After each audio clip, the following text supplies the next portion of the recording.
Hey, what's going on, guys? So I was watching this guy's Real Fernandez podcast, and he had Prince Boateng on there, and it's crazy because I didn't expect for him to start talking about God and Jesus, and I'm a Christian myself, so like the stuff that he was talking about, so it was so amazing. His testimony was so amazing. So I just thought I'd share with everyone. If you can take something out of this, go ahead. If not, I don't know what to tell you, man.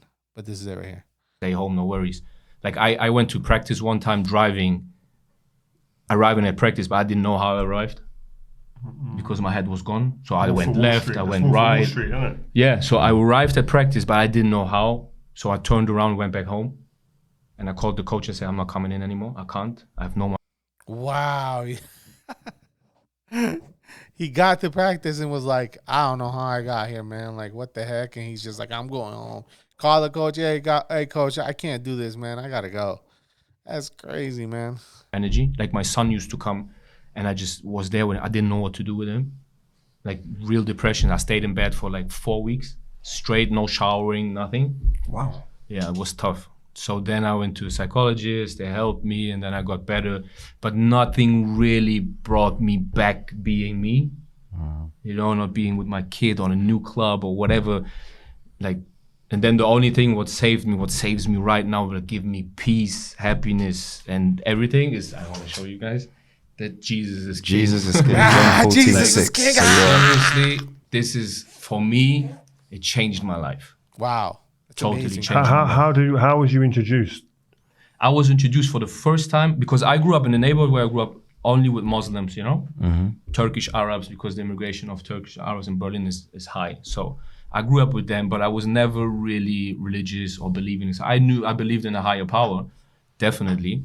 But my older brother is a Muslim, so I was like confronted with a Muslim. So I got introduced to Jesus 5 years ago. This is where some. And you don't know how hard it is for your whole family to be Muslim and for you to be able to grow up Muslim, for you to actually start believing in something other than Muslim, like first in Christianism through Jesus, So it's even more difficult to actually believe in Christianity and Jesus when you grow up believing Muslim or seeing even your brother being Muslim, Someone put this seed inside of me, and then I got curious, and then I left it again, and I said, no, I don't care. And then playing at Hertha, there was Dodi Lukubakio, the guy who was just signed for Sevilla. He started talking to me about Jesus and the Bible and everything, and then I got interested in it. I was talking to him, and got some questions. I was like, why is it impossible that it's not true, coincidences and all that? So I went to the Women's World Cup in Sydney, and this is where it hit me. The person prayed for me, and this is the first time I felt something inside of my body. It was just like impossible to explain. Then I had an encounter, like how you have to leave your pride and all this sinning, what we did, because at the end it's all sinning what we do, going out, drinking, whatever. I left it all in the party and I bowed down. So I went to my knees and prayed to the Lord. I was crying like crazy.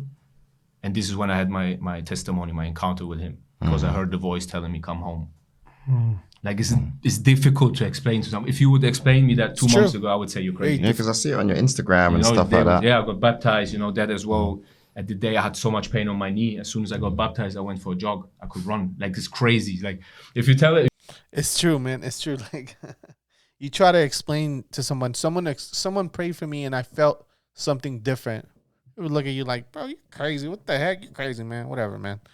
I don't know. Something's wrong with you, But it's true, man. When God touches you, when God chooses you, man, he's gonna let you know. He's gonna reveal himself to you, man, which is awesome. And God did to this guy. And now this guy was like, you gotta watch the interview. This guy was like a bad boy. This guy would do all kinds of crazy stuff, and like he talked about going to and partying with Ronaldinho and.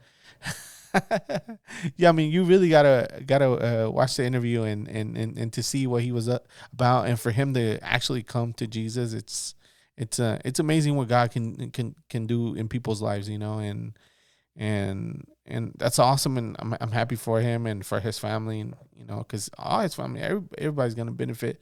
The fact that he believes in something, the fact that he has a purpose now. He was depressed at once. Now he's like, man, nothing has given me the peace and the joy that Jesus has. So that's awesome. Good for him, man. If you would tell that, I don't tell anyone, yeah, you have to be Christian, but it's just the peace I'm feeling, the love I receive, and the love I can give. It's just overwhelming. So going back to Monza, if I would have that in the moment right there, like I wouldn't go through depressions and all that, because reading the Bible, getting the word, it's just unbelievable what is happening in my life right now. It goes back to that we were saying before, having to suffer to get through. Yeah, that's why, like, if you don't suffer, you don't learn. You know, and you don't have anything to talk about. If you just try to find a way around suffering, no, it's gonna come.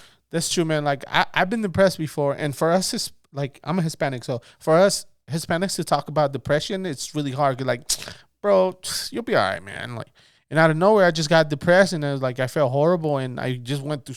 It was 3 years. It was 3 years of hell, and if I didn't know God, if I didn't know the Lord, it would have. Like I probably wouldn't be here right now.